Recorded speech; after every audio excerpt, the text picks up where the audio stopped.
to another edition of our NAWBO Member Love Live and the Texas Women Mean Business podcast. My name is Akila, and I'm joined today by Jenna of Happy Hope Wellness. Hi, Jenna. How are you Hello. doing? I'm doing great. How are you? I am doing all right. So I am very excited to talk to you today because you have quite an interesting pathway to where you are now. Take us back. Let's Yes. go down memory lane. Talk us through how you've gotten to where you are today. Perfect.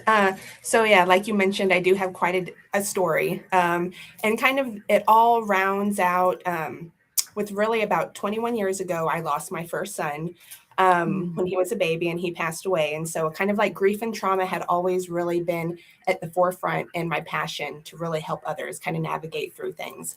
And then, mm, so through life, I had just different choices, and went to the Air Force, and I had a beautiful experience there. And then I went and I had gotten my graduate degree because I wanted to help others in speech therapy. But I still always still worked on the background with my grief and trauma.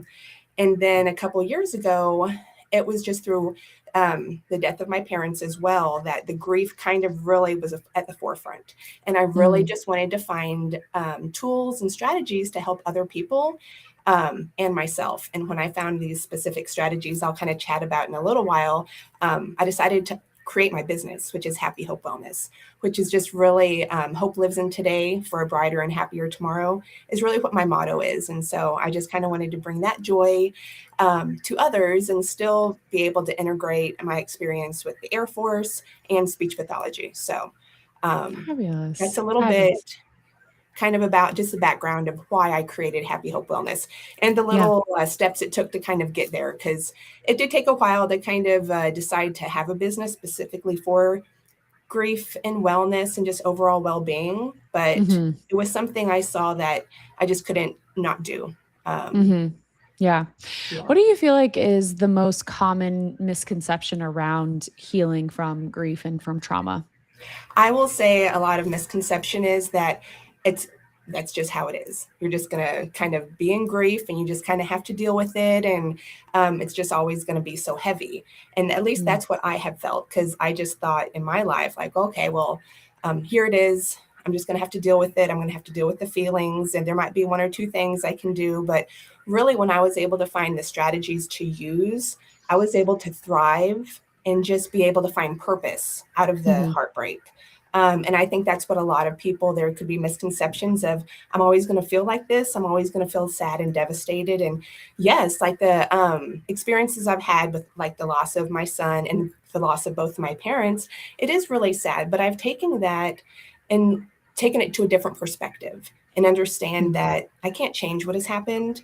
And mhm, a lot of people try to stay in a cycle of just trying to bargaining back of a feeling or that experience that they used to have that is no longer available. And it's mhm, a beautiful experience when you can identify and acknowledge that and take that experience of love that you had from that person and then transmute it into a beautiful experience. And so mm, I think a lot of misconception is if you're going through grief, it's going to be rough and suck your whole life. But mm, I just like to really encourage people that it doesn't have to be like that. And you yourself have the ability to change that. And I just mhm. like to give people the tools and the hope and motivation for that. Yeah. So what type of services do you offer? How do you describe it to people when they ask, "Okay, well, how do I work with you exactly?" What does that look like? So I have multiple different services, and I do work a lot with grief and trauma, which is private. I do small group coaching. I do a lot of just different avenues. I have a lot of community classes where they can come. I do something called a sound bath, which I do. It's sound Mm, wellness. So I mhm, do a lot of sound bath creative art expression. I do pressed wildflower classes. I work a lot hand in hand with Any Baby Can of San Antonio. They were yeah, actually one of the first organizations who reached out to me about 21 years ago next month. And wow. so I really kind of give back and I work with them as well. And outside of the grief and trauma, I also do like workplace wellness. I still work with schools and education in more of a holistic well being aspect from burnout, stress, and anxiety as well. And grief and trauma all kind of mixed in with that. So I'd like to say I'm a jack of all trades to make your day just that much better. Gotcha. Very cool. So, do you feel like there's been a tipping point in the last few years that we've had a little bit more awareness and sort of people deciding to go down this pathway and look at more holistic wellness options? Yes, I feel that, at least in my experience, I've seen both an increase of holistic and alternative avenues and modalities to use, to help with your well being. But also, I've just seen such a height of the mental health crisis over the Mm, last couple years. And then, in combination with something separate from grief and trauma, is the mental health crisis we're going through. And mhm, so, I think definitely both of those are able to meld together and really have a new avenue of hope and outlook. And just so much good research is going into sound and vibrational therapies, meditation and mindset. And it's more of a just the well-being and the science behind it. There's a lot of amazing studies. And I think, again, like one of the biggest things I really like to do is spread the education portion of it. So when I do mhm, like small workshops or I work with veterans or aspect of like a professional development education piece on why it's important and how our mind and our body work together, because I think there's a big disconnect between the why and the how. Like I mhm, can tell someone all day long that they can do ABC, but if they don't really understand why and they're not open to it, then that's a block there in itself. So I like to bring in the education piece and then for them to embody it. So they get to mhm, actually experience a sound bath or music and art all in one. So they can actually feel it, understand it, and then kind of move forward. And it kind of just changes your outlook and your ability to kind of execute that yourself. mhm. You mentioned earlier, going into schools and having some impact there. I think it's also become much more commonplace to have that socio emotional learning in schools. And how does it, in your mind, how will it impact, these future generations that are coming up with more of a understanding? I mean, even, teenagers have access to TikTok talking about emotional wellness Yes. and just having the words for it, having the, familiarity with emotional well-being, holistic wellness. How do you feel like that's going to impact, future generations and our society maybe as a whole? I think it's going to impact beautifully if we can integrate it appropriately. There's a book out now called, which unfortunately, The Anxious Generation, right? There's so many kids growing up who are anxious and stressed out and don't really know how to kind of get um, that energy out, but also they have a lot of input in from social media and all these other outlets. And so when I Mhm, was working in the schools as a speech language pathologist, we really worked on social emotional skills because they're not getting it like they used to.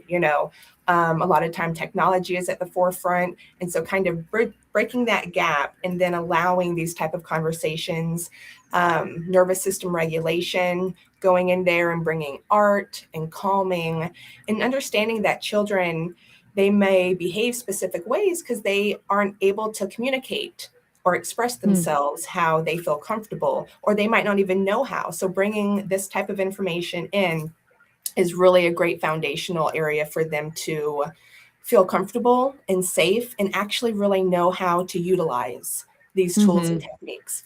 And mhm, then they can feel safe, and then that will kind of translate up through their peers, siblings, and other interactions they have, just to really make clear decisions out of the heart. I always say when we can teach kids very simple methods, or even adults, honestly, um, how to make good, clear, heartfelt decisions, then it's only going to get better for them. yeah. Yeah, absolutely. You mentioned too, I think it's hard for kids sometimes to have the words for, "Hey, I'm dealing with this and this is why this behavior is coming out Mhm. because it's underneath it all, I'm dealing with some really big feelings." I think Yeah. there's adults that have that, Yes. that challenge as well. So, how if you are just a quote unquote, regular passerby interacting with people in a day-to-day, how do you encourage people to have maybe more compassion for, hey, what might other people be going through? What's going Yeah. on in their lives that you may have no idea? They just lost a child, they just lost, et cetera. What conversations can we have with people who may say, well, I'm not going through grief, I'm not going through trauma? Yeah. How can we still be a part of that, healing process for people? And again, I think it's very important to have the education piece out. And like you're right, we don't know what we're going through, a lot of people in life. And so unfortunately, most of us just react to a situation versus pausing and reflecting upon what might be going on and how our expression of someone else's behavior or attitude and how that's linked. Because sometimes when you react or you respond to someone, a lot of that is your own inner kind of stuff going on. And so it's a great time for you to stop, or anyone, just to kind of look in themselves and be their most authentic, grateful, gratitude loving person, and just say, hey, if I was in this specific situation, how would I want someone to treat me? Or, Mm-hmm. you can kind of just have a perspective shift. Just Mm-hmm. rewiring the things and the way you think about things can honestly be so life changing. Mm-hmm. For example, like I like to tell a lot of my clients or anyone I'm working with, if they're having like road rage or in the morning, we all kind of get frustrated if there's a car that kind of cuts us off or something. And instead of getting really upset about that, you can just make it almost like a joke, like, oh my goodness, that car must have had to go somewhere really quick. I mean, I hope everything's okay. And that changes your energy. The way you respond to something, you can respond in a very negative way, and your body, the chemistry, the chemicals will feel that, and that will Mm-hmm. make you react a different way. But if Mm-hmm. you take that information in, you can kind of just make light of it and then move forward in a positive way, then your body chemistry feels that and it feels good, and you just have a totally different day. And yeah, it Mm-hmm. can take time. And I think that's what a lot of people, it's like, this isn't something I can just change every day. Our Mm-hmm. nervous system is regulated, and usually it just reacts with us not even realizing it. But with Mm-hmm. slow, steady, intentful, and intentional thoughts is really where the magic changes. Yeah. You have Yeah. to want to change and have to be aware enough and conscious enough of Mm-hmm. your surroundings and the observational situational awareness to even get there. And I think a lot of us, unfortunately, in this day of age, we're so caught up in our own stress, which is 100% legitimate. And then also, we're not as aware of our surroundings and what's going on with other people, Right. unfortunately. And so just Right. taking that first step of awareness and Mm-hmm. mindfulness and really working on yourself, I think, is where some good things can start. Yeah. Yeah, I mean, truly is. I think everybody is busy. Everybody's going a million miles a minute. So to try to add in one more layer of let me make sure I think about how the other person is feeling and all of that, Yeah, I think there's certainly days where we all fail at that, regardless of how much we want to be empathetic and compassionate and all of that. exactly. Um, and you mentioned so, wildflower pressing and art and, Yes. sensory play, things like that. I think that, a lot of times we maybe factor that into like, okay, well, yeah, that would be great if I was bringing my child for therapy and things like that. But how do you also encourage adults to maybe have a little bit more of that play or that, artistic, creative side come out Yes. in the process of healing?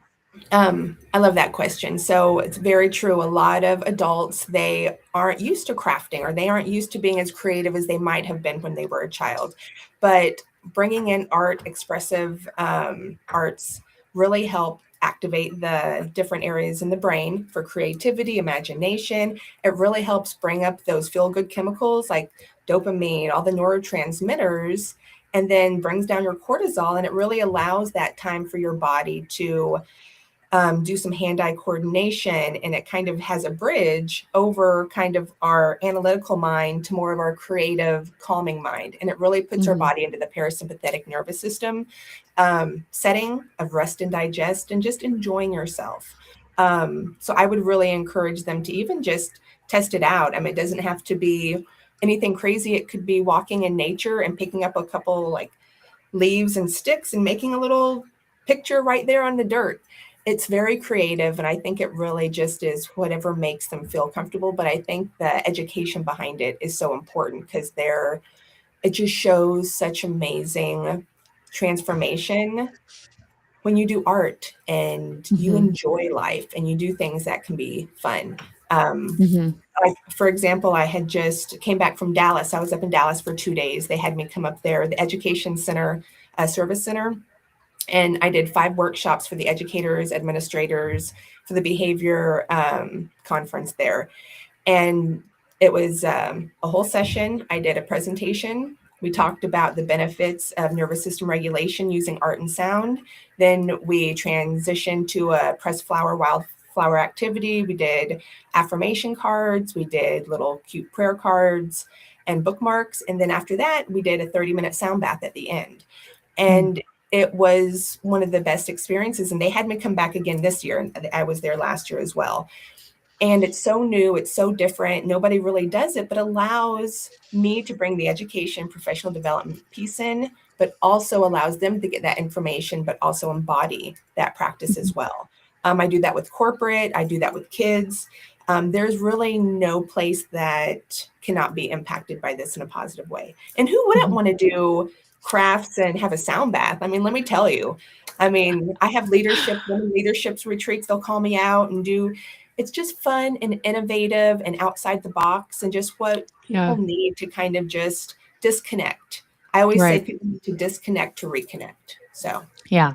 And I do think, we as adults can build up a little bit of a tough exterior of like, well, I don't want to be vulnerable. What if I'm bad? This seems like it's silly. This seems like it's, we get so caught up in wanting to be so serious about, how important we are, and, kind of coming to the level of, oh, I'm just going to be, goofy and silly for a minute can be a little bit. I think there's people that have some anxiety around that for whatever reason, but it sounds like you do a great job of just kind of bringing that level of comfort, and this is a safe space and you're going to be okay. We're going to make it through this. So that's wonderful to hear. What would you say to someone who is, maybe a few years down the road from a grief event, or, maybe they thought, well, yeah, my mom passed away a few years ago, but I'm fine. I'm fine. Is it ever too late to break into grief counseling and trauma and trying to kind of go back to that moment? No, it's never too late. And I'm so glad you brought that up because, excuse me, whenever my son passed away, he passed away in 2005. And a lot of the time, it's an initial shock. And after he passed away, like I knew he had passed away, but I really just didn't even want to bring myself to kind of stay there in the moment for a while because it was a little too rough. And so I didn't really kind of seek out help or a lot of stuff because I'm like, I'm fine, I'm good, it's okay, until 5 years later. And that was when I was in the Air Force. And then I had something called delayed grief, which is a thing. And it really kind of acknowledges that you didn't deal with that trauma or experience when it happened. And a lot of information has come out about how we hold our grief, our trauma, our emotions within our body. And so that enacts with our nervous system, and all kinds of different things can happen. So when I was able to get the counseling, I did expressive art, I did a lot of different things, and it really helped kind of open me up. I will say it's really scary. It's really scary when you know you need to kind of dive in to an experience and kind of your body needs to feel it. And I think we get so scared of that because it's very overwhelming. But if you can find ways to slowly integrate it in, like maybe creative art, like I had mentioned, or a sound bath, it helps to kind of release areas you never even knew needed to be addressed. So you could have lost a parent a few years ago. I've had ladies who lost their children, like miscarriages back in the 50s and 60s, who they weren't able to talk about that stuff back then, like full term losses. And they weren't able to talk about something like that. And for them to be able to bring that up years, decades later, it does something within the body, very healing, and acknowledging to their pain. So I would say no matter where you are in your grief journey or trauma journey, it's never too late to find ways to help regulate, to acknowledge your pain, to feel safe in it. Because just because some specifically whatever has happened to you, I mean, it's unfair, it's not right. And just because you're trying to find ways to improve your life, you're not negating the fact that that has happened, right? But that I always used to tell myself, my mom's, non-physical, still right here, just telling me, Jenna, what are you doing? I'm doing so great. I always, again, try to just imagine the other person on the other side, or however, just they don't want you to be upset.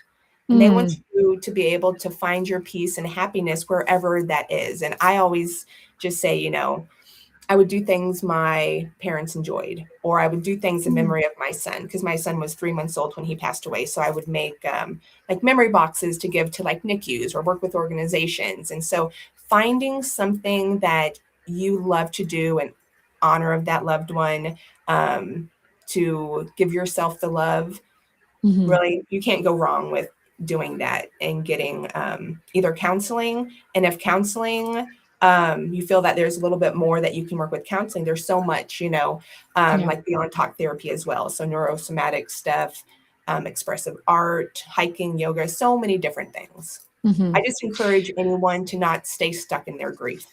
Right. Yeah. Yeah. Forward motion is the only way through, right? We got to just figure it out. So it sounds like you are a constant, support for other people. Yes. How did NAWBO kind of come into Mm. play for you as a business owner to maybe have some of the support that you need as a business owner? Definitely. I love NAWBO. The first direct connect I had gone to, it just felt like home. There was like everyone was so nice, so welcoming. I didn't know anybody whatsoever. And now I have a dozen NAWBO friends. And it's really great because we connect, we communicate.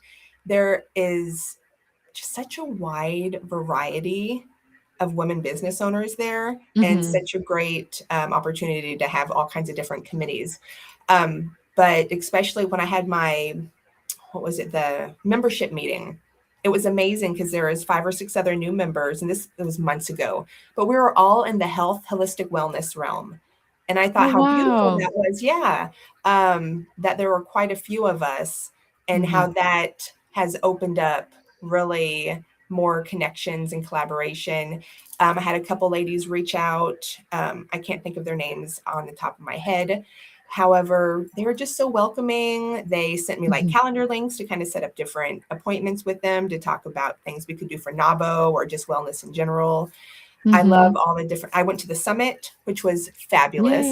Yeah. Yes. Yeah. So much motivation. I even have the book that she had given it out, How to Make It Without Breaking It. Make it without losing it. Yes, Yeah. without losing it. Thank you. I Yeah. was like, I don't know the exact name, but it's been so just beneficial, so nice. Everyone's so welcoming, so many great avenues and opportunities to just be involved and collaborate and connect. And I really enjoy I'm it. so glad. Yeah, I'm so glad to hear it. next week at the annual meeting. I think that's right, next Thursday. Yep. Yeah. Yeah. Good plug there. If you guys are watching, feel free to scan that QR code up above us right now to find out more about those upcoming events. I'm not sure when the next Direct Connect is, but I love that you mentioned that one because it is such a good opportunity for non-members to come and network and, get to know NAWBO before the pressure of a big monthly meeting or a big annual meeting. So that's a wonderful one to kind of be your first introduction to NAWBO. And I'm so glad that you found your community, and especially I think the duality of we've got a little bit of people in your world and we've got a little bit of people in completely different worlds that could still, bring something to the table for you is a great combination. Yeah, I love it. Cool. So what would you say to somebody who's maybe, at a place like you where they're doing their own thing, they're running their own race, but maybe they're kind of looking for more connection and they're thinking about what type of organization to join. What tips would you give them for finding the right spot for you? I would say that it really is, do your research, do what feels good for you, kind of look around and make sure that it's the tribe that you really like. And again, like I said, with NAWBO, it was like one of those things. I went the first time and it was great. And so I joined them. I live on the Northeast side, so I'm part of a chamber over there. And so there's multiple different organizations. They all, I think, offer something a little bit different. But NAWBO for me was definitely one that I love, that it's women business owners specifically, and that there's so many opportunities to really collaborate. And I love the high school mentorship program. I honestly don't have time in my life right now because I have 2 little kiddos and I'm an older one as well. But once I am able to get to that stage, I'd love to be able to mentor that. I mean, how amazing is that there's an organization, and man, those girls this last year, the winners and the scholarship winners, amazing ideas. Like how Mm-hmm. beautiful it is that there's kind of like a parent umbrella organization over these girls, giving them the support and confidence to go out there and get it, because they Yeah. can, I think it's just beautiful. We can do whatever we want to do if we can put our heart and soul into it, especially when we have a community and a connection behind that, just kind of as a powerhouse. Yeah. Yeah, no, I totally agree. And it is, I think, very inspiring to see that new generation coming up that are very savvy, very smart. And some of them, go through the program, not necessarily expecting that they're, going to be an entrepreneur for sure, but even just giving them these tools and these resources to then go out and whatever career they Mhm. pursue, they've built a massively complicated robust document that is going to carry them through to put together all kinds of, be it a college paper or be it Yeah, an actual business plan for something down the road. But yeah, I agree, they are always really, really impressive every year when they come through and speak to our group as a whole. yeah. Very cool. All right. Well, if people are curious to learn more about you, if they are interested in your services, Jenna, what are some good ways to get in touch with you? So I'm on LinkedIn. So that's like more the business corporate information, but I'm on Facebook, Happy Hope Wellness. I'm on Instagram, Happy Hope Wellness, but on Facebook is kind of where like I have a lot of my information, my website as well. You can get all kinds of info on grief, trauma, um, corporate or work burnout, kids and adult services, veterans. Like I tell you, like I dabble in a little bit of everything, because really there is not an individual business or community who does not need some type of wellness, Yeah. So Yeah, absolutely. Well, we're so glad to have you part of NAWBO. thank Thank you you. so much for joining us today. And again, if you guys are interested in connecting with Jenna, by all means, reach out to her. And then if you are interested in learning more about NAWBO, feel free to visit our website at nowbosa.org. Or if you are watching again, you can scan that QR code up above. So we hope to see you soon at some of our events. And Jenna, I'll look forward to seeing you next week. Yeah. Yes, definitely. All right. Thanks so much. Bye.